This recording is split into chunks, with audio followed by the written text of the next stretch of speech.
한 번도 빼놓지 아니하고 기도하셨던 아버지의 그 모습에 따라서 우리가 이 새벽에 주 앞에 나와서 기도하고 엎드리고 나아가오니 하나님 아버지여 역사해 주시고 인도하여 주시고 도와주시기를 하나님 아버지여 간절히 기도하고 원합니다.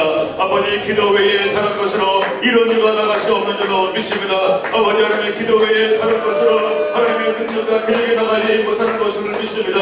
아버지 하나님 이 새벽에 우리가 기도하고 나아가오니 주여 살려 주옵소서, 주여 살려 주옵소서, 주여 역사여 주옵소서. 이 연한 날을 아버지 주의 손에 올려드립니다. 2011년도에 주의 손에 올려드립니다. 우리의 인생의 모든 학교에 주의 손에 올려드립니다.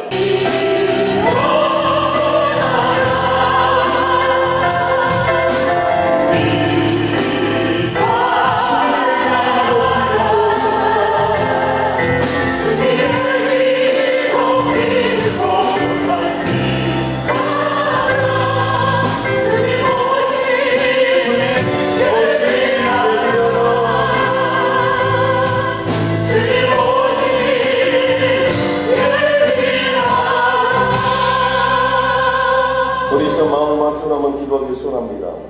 333 특별 새벽 예배를 맞아 새벽을 깨우며 나온 모든 믿음의 권속들에게 이 시간 은혜 위에 은혜를 부어주시옵소서. 역사하신 하나님께 무릎으로 나가는 우리 모두를 이 시간 만나 주시옵소서. 살아계신 그 하나님을 만나고 그 영광을 보는 그런 예배가 되게 하여 주시옵소서. 새벽에 우리를 도우시겠다고 약속하신 하나님, 약속의 말씀을 붙잡고 기도하는 저희 동부 사랑의 교회를 기억하여 주셔서 기적을 보여주시옵소서. 빌립보서 1장 3절로 5절 말씀 찾으셔서 함께 봉독할 때 오늘 우리에게 주시는 계시의 말씀으로 받으시기를 바랍니다. 우리 길지 않기 때문에요, 3절로 5절 말씀을 우리 함께 봉독하겠습니다. 시작. 내가 너희를 생각할 때마다 나의 하나님께 감사하며 간구할 때마다 너희 무리를 위하여 기쁨으로 항상 간구함은 너희가 첫날부터 이제까지 복음을 위한 일에 참여하고 있기 때문이라. 아멘. 오늘 그 함께 할 때 기쁨이 라는 제목으로 귀한 말씀을 선포하실 우리 이현규 선교사님은 GPL 선교사의 전 대표이셨고요. 또 그리고 지금은 특별히 국제 네트워크 사역의 전체적인 디렉터로 이렇게 섬기시는 참 귀한 분이십니다. 오늘 나오셔서 귀한 말씀을 선포하실 때 오늘 2월을 살아가는 귀한 말씀을 받으시기 바랍니다. 우리 선교사님 나오실 때 감사합니다, 고맙습니다. 우리 감사와 영광 박수로 올려드립니다.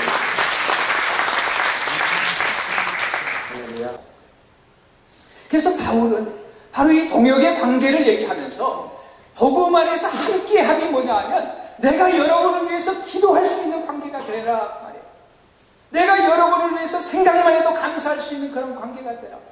그러면서 우리 1장 19절에 가보십시오. 19절에는 이렇게 얘기합니다. 이것이 너희의 간구와 예수 그리스도의 성령의 도우심으로 나를 구원에 이르게 할 줄 아는 거로 라고 말합니다. 바울은 내가 여러분들을 위해서 기도할 뿐만 아니라 이제는 여러분들이 나를 위해서도 기도해 주십시오라는 걸 부탁하는 거예요. 여러분들이 나를 위해서도 기도해 주십시오. 지금 내가 감옥에 있는데 여러분들의 간구와 예수 그리스도의 성령의 도우심으로 나를 구원에 이르게 할 줄 내가 압니다. 바울은 지금 사도입니다. 바울은 지금 선교사입니다. 바울은 이 빌립보에 있는 어떤 교인보다도 영적으로 더 뛰어난 사람이에요. 그럼에도 불구하고 그는 빌립보 교인들의 기도를 간구했습니다. 기도를 원했습니다. 여러분들의 간구는 얼마나 큰 거냐 하면은 예수 그리스도의 성령의 도우심만큼이나 큰 겁니다. 그래서 여러분의 간구와 예수 그리스도 성령의 도우심으로 내가 구원에 이를 줄 압니다. 거기에 구원이라고 하는 것은 아마 감옥에서 나와서 살게 될 것 같습니다라고 하는 말인 것 같아요. 왜 그렇습니까? 바울은 기도가 무엇인지를 알았기 때문에. 그래서 그 기도 안에 내가 당신들을 위해서, 여러분들을 위해서 기도할 수가 있고, 그리고 여러분들이 나를 위해서 기도할 수 있는 이 관계가 복음 안의 동역이요, 이 관계 때문에 내가 이렇게 기쁩니다라는 거죠. 이런 관계가 바로 여러분 목사님들과 여러분 사역자들과 여러 성도들과 맺어져야만이 진정한 교회가 되는 겁니다. 그래야 교회가 기쁨이 넘쳐요. 그게 없다면은 우리가 진정한 신앙생활의 기쁨이 뭔지는 몰라요. 근데 바울은 도대체 무엇 때문에 어떻게 기도를 보았길래 이렇게 내가 여러분을 위해서 기도할 때 감사하고 기뻐하고 여러분이 나를 위해서 기도하는 것이 이렇게 크다고 얘기할까요? 제가 오늘 아침에는 보너스로 어떤 면에서는 두 제목의 그러한 두 주제의 설교를 하는 겁니다. 기도가 도대체 뭐길래?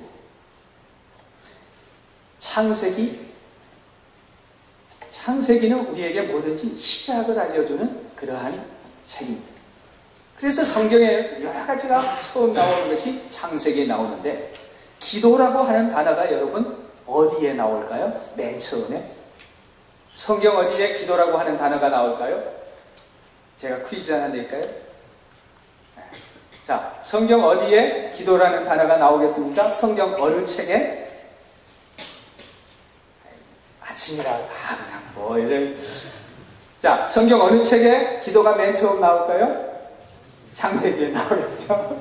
창세기라고 아니 답을 가르쳐주고 얘기를 하는데도 자, 창세기에 나와요. 근데 창세기 어디에 나올까요? 우리 20장에 가시면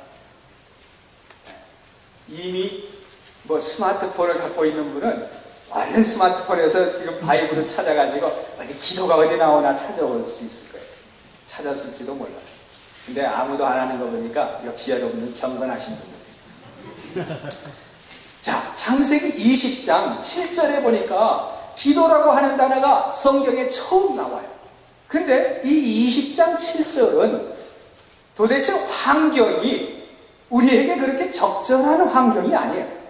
뭐냐면 20장에는 아브라함이 이제 네게브 땅으로 옮겨서 가데스와 술 사이 그랄에 거주하면서 그의 아내 사라를 자기 누이라 하였고 그랄 왕 아비멜렉이 사람을 보내어서 사라를 데려가요. 그래가지고 자기 아내를 지금 두 번째 어떤 면에서 팔아먹는 것과 같은 그런 환경에 빠졌어요. 그랬는데 아비멜렉 집에 문제가 생겼습니다. 그때 이제 사라를 아직 취하기 전에 하나님이 꿈에 나타났어요. 그래가지고 꿈에서 뭐라고 그러냐면 6절에 보세요, 5절에 보세요. 그때 이제 4절에 보니까 아비멜렉이 그 여인을 가까이 하지 아니하였으므로 그가 대답하여 주여 주께서 의로운 백성도 멸하시나이까? 그가 나에게 이는 내 누이라고 하지 아니하였나이까? 그 여인도 그는 내 오라비라 하였사오니 나는 온전한 마음과 깨끗한 손으로 이렇게 하였나이다. 이제 꿈에 하나님을 나타나니까 그 꿈에 아비멜렉이 얘기를 하는 겁니다. 하나님, 내가 의롭게 그래도 산 그런 사람인데 어떻게 된 게 나에게 지금 이런 어려움을 주십니까? 그러니까 6절에 하나님이 꿈에 또 그에게 이르시되 내가 온전한 마음으로 이렇게 한 줄을 나도 알았으므로 너를 막아 내게 범죄하지 않게 하였나니 여인에게 가까이 하지 못하게 함이 이 때문이니라. 그러면서 7절입니다. 이제 그 사람의 아내를 돌려보내라. 그는 선지자라. 그가 너를 위하여 기도하리니 내가 살려니와 내가 돌려보내지 아니하면 너와 내게 속한 자가 다 반드시 죽을 줄 아니라. 여기에 기도라고 하는 단어가 처음 나오는 거예요. 너무나도 환경이 이상하잖아요. 기도라고 하는 단어를 처음 하나님께서 여기에 우리에게 보여주시면서 기도를 누구한테 하라고 그랬어요? 지금 아비멜렉에게 환상을 꿈에 나타나셔가지고 아비멜렉아 아브라함에게 기도를 받아라. 아브라함에게 기도를 받아라. 저는 이 말씀을 묵상하면서 도대체 하나님 이게 뭡니까?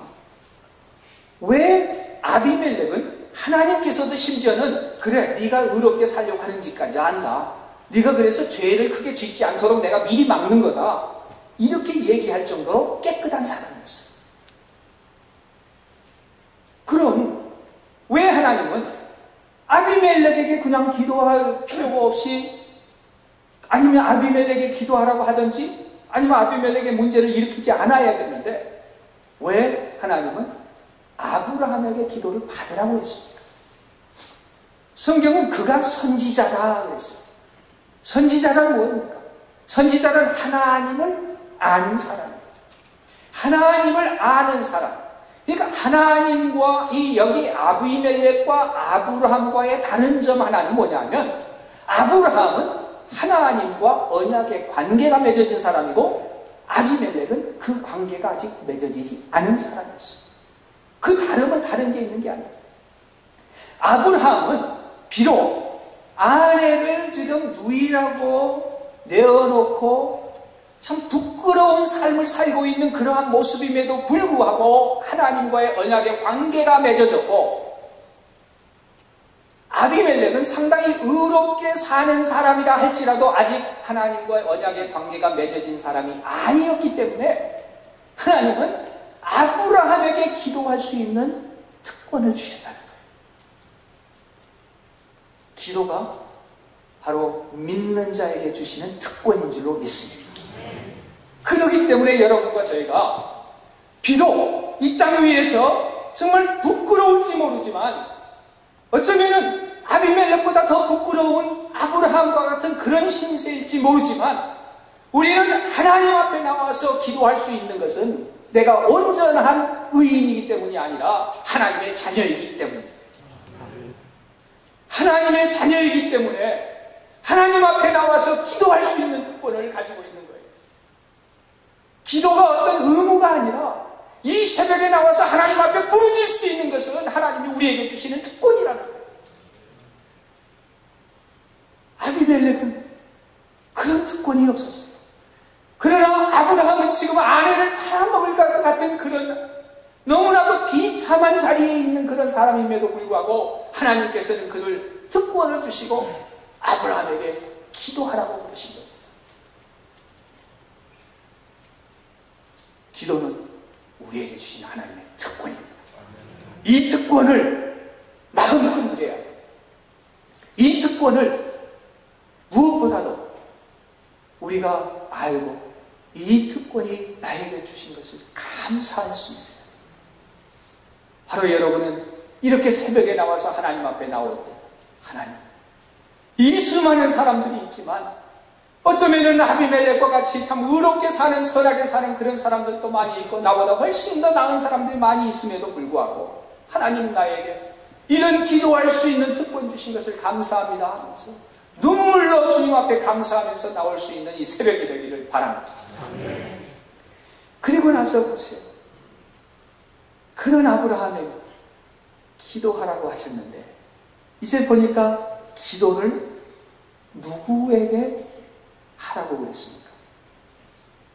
기도를 처음 성경은 기도라고 하는 단어를 여기에 우리에게 주시면서 아브라함이 누구를 위해서요?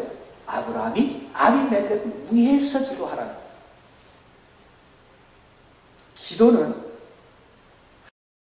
우리에게 주신 특권인데 그 특권은 나 자신을 위해서 먼저 써먹으라는 게 아니라 다른 사람을 위해서 중보하면서 다른 사람을 위해서 더 쓰라고 하는 하나님의 축복의 통로의 도구. 하나님이 우리를 아브라함을 부르시면서 뭐라고 그랬냐면 내가 너에게 복을 주어서 너로 말미암아 너와 네 자손을 말미암아 모든 민족의 복을 받을 것이니라 라고 창세기 12장에 축복의 약속을 해주셨습니다. 이러한 하나님의 축복의 약속을 어떻게 이어가냐 하면 현실화 시켜갈 수 있느냐 하면 그 방법 중에 하나가 바로 이것입니다. 하나님의 무한한 자원이 있는데 하나님은 엄청난 그런 큰 복이 있는데 이 복을 아브라함을 통해서 다른 사람들에게 전해질 수 있도록 이 기도라고 하는 큰 도구를 주신 겁니다. 그래서 기도를 통해서 다른 사람에게 복을 나누라. 여러분, 만약에 돈을 나누라고 했으면 나에게는 그런 돈이 충분히 없는데 어떻게 합니까? 나눌 수가 없죠. 뭐 옷을 나누라고 해도 내가 옷 몇 벌밖에 없는데 나눌 수 있는 것도 한계가 있어요. 그런데 기도는 내가 하나 다른 사람을 위해서 기도해버리면 또 기도할 자원이 없어져 버립니까? 그렇지가 않아요. 기도는 할수록 더 마치 샘물처럼 솟아나서 더 기도할 수가 있게 됩니다. 그래서 하나님께서는 아브라함에게 그 기도를 자신을 위해서 기도하는 걸 먼저 가르쳐 주지 아니하시고 하나님께서는 내가 아비멜렉을 위해서 기도해라. 네가 중보자가 되어서 다른 사람에게 복을 나누라라고 기도하게 하신 거죠. 다른 사람을 위해서 기도하게 하신 그 하나님. 기도는 축복의 통로로 쓰임받을 수 있도록 하나님이 주신 도구라는 것을 믿으시기 바랍니다. 그런데 참 감사한 것은 제가 성경을 시간이 많지 않으니까 일일이 다 읽지를 못합니다. 자, 아비멜렉이 아브라함에게 이제 나왔습니다. 아침 일찍 아비멜렉이 불렀어요. 아브라함아, 아니 네 하나님이 나한테 꿈에 나타나셔가지고 너한테 기도를 받으라. 그러니까 이제 아브라함이 쭈삣거렸을 거 아닙니까? 야, 어떻게 너는 네 아내를 누이라고 나한테 속였냐? 내가 큰일 날 뻔했잖아. 근데 기도를 너한테 받으라고 그러더라. 그래서 나를 위해서 기도를 좀 해주라. 그러니까 이제 아브라함이 그럼 뭐를 위해서 제가 기도를 해드릴까요? 그렇게 이제 물었지 않겠어요? 그러니까 한번 보세요. 14절부터 이러니까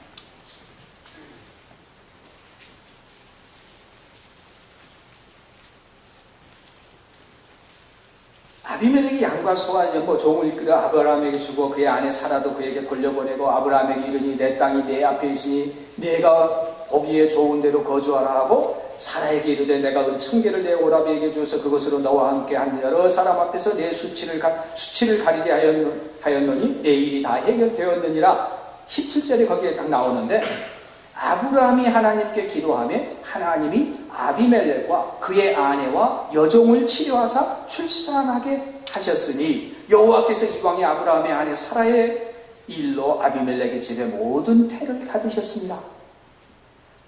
아비멜렉의 집에 무슨 일이 있었어요? 여자들이 출산을 할 수가 없게 된 거예요.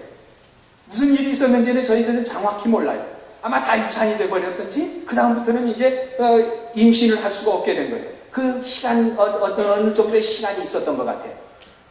아직까지 아비멜렉이 사라를 취하기 전에 그 시간이 있었는데 그 사이에 모든 여자들이 이제는 아기를 가질 수가 없게 됐어요. 그래서 아비멜렉이 지금 아브라함에게 이제 얘기하는 겁니다. 아브라함아, 우리를 위해서 기도해 주라.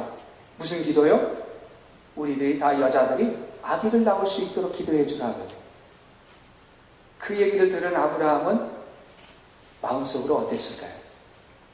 마음속으로 야, 아이 사람아, 그런 기도가 응답만 되면은 내가 이러고 있겠어? 나는 24년 동안 지금 기도해도 내 자식이 아직 없어. 사라하고 나 사이에 하나님이 무슨 바다의 모래같이 하늘의 별같이 자식 준다고 그러더니 아직 하나도 없는데 내가 당신 위해서 기도한다고 하는데 그 기도가 들어주겠어? 그런 생각이 잠깐이라도 들지 않겠어요? 아니, 내 문제도 해결 못하는데 내가 당신을 위해서 기도하는데 그 기도가 되겠느냐고. 그런데 뭐라고요? 하나님이 기도하라고 그랬으니까 아비멜렉이 그 기도를 했어요. 그랬더니 17절에 뭐라고 그래요? 기도를 하며 출산하게 하셨다.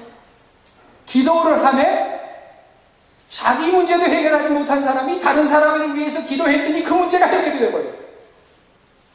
이게 바로 중보기도의 축복이에요. 아니, 내가 아픈데 어떻게 다른 사람, 아픈 사람을 위해서 기도할 수 있습니까? 그런데 그럴 때 기도하는데 나의 병은 낫지도 않는데 다른 사람 병이 낫는 거예요. 아니, 우리 집에 지금 문제가 많은데 우리 집에 우리 자식 문제 생각만 해도 골치 아파. 근데 다른 사람 자식을 위해서 기도해야 된다고 하는데 기도했더니 다른 사람 자식의 문제가 해결이 돼버려요. 이게 바로 중보기도의 능력이에요. 왜? 하나님은 다른 사람의 문제를 해결을 누구를 통해서? 이 축복의 통로를 통해서 복을 주시려고 작정하셨기 때문에.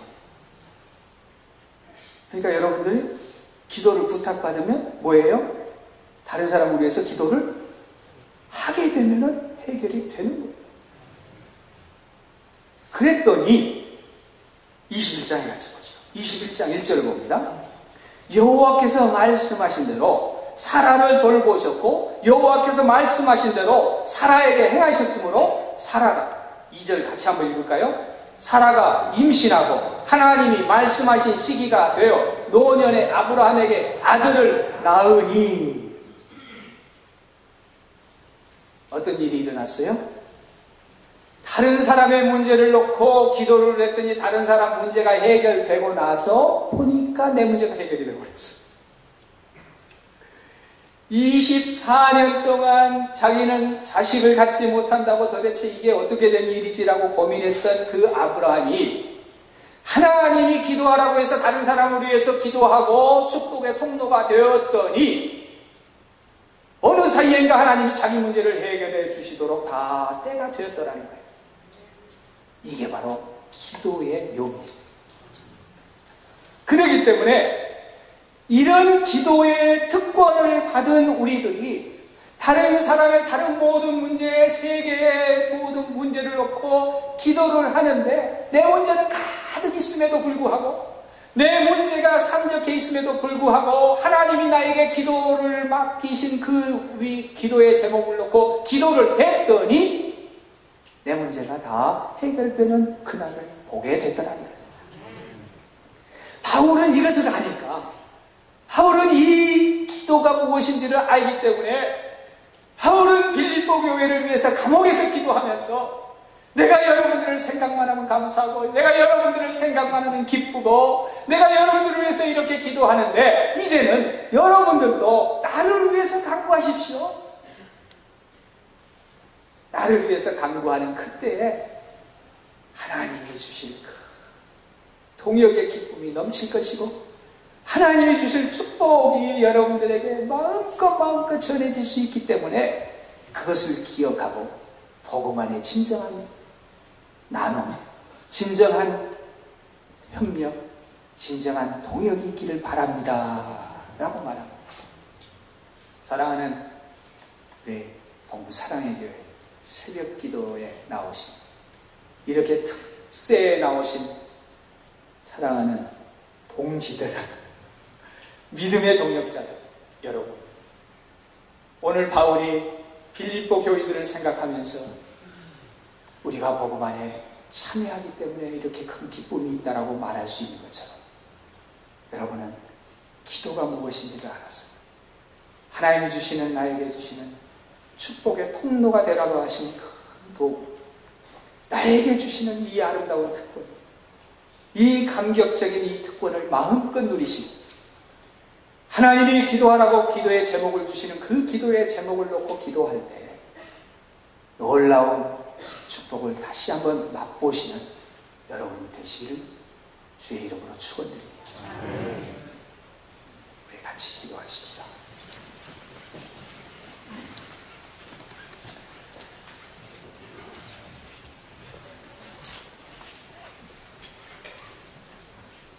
말할 수 없는 하나님의 크신 은혜가 우리에게 있습니다. 정말 생각만 해도 나를 위해서 기도해 주었던 그분들을 생각만 해도 감사하고 우리의 문제가 있을 때 그 문제를 놓고 기도해 주고 마음을 써왔던 교역자들을 생각만 해도 감사하고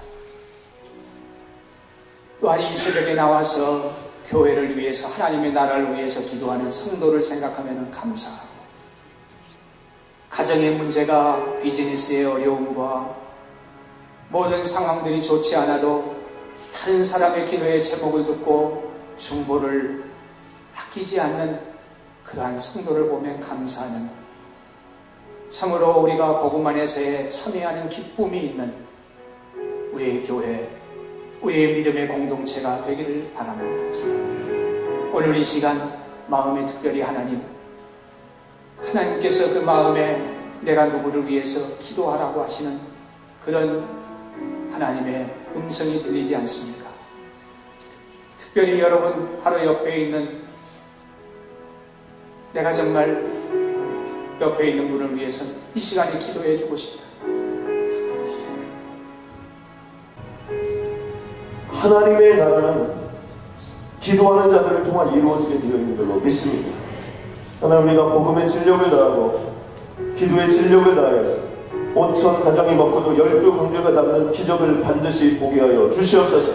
그 영광을 보게 하여 주시옵소서. 이번 한 주 이 존귀한 자들이 살아나갈 때 기도의 맛을 느끼고 기도의 능력을 느끼고 응답의 역사를 느낄 수 있도록 주님 도와 주시옵고, 또 우리 사랑하는 두 분 선교사님 주님 붙잡아 주시옵소서. 하나님의 기적 같은 인생이 되게 하여 주시옵고, 그 자녀들을 축복하여 주시옵소서. 하나님의 영광이 되게 하여 주옵소서. 하나님, 이렇게 2월을 맞이하며 시작합니다. 도와 주옵소서. 인도하여 주옵소서. 역사하여 주옵소서. 권능을 베풀어 주옵소서. 그 놀라운 역사로 인도하여 주시옵소서. 주께서 도와 주실 줄로 믿사오며 예수님의 이름으로 기도드렸습니다.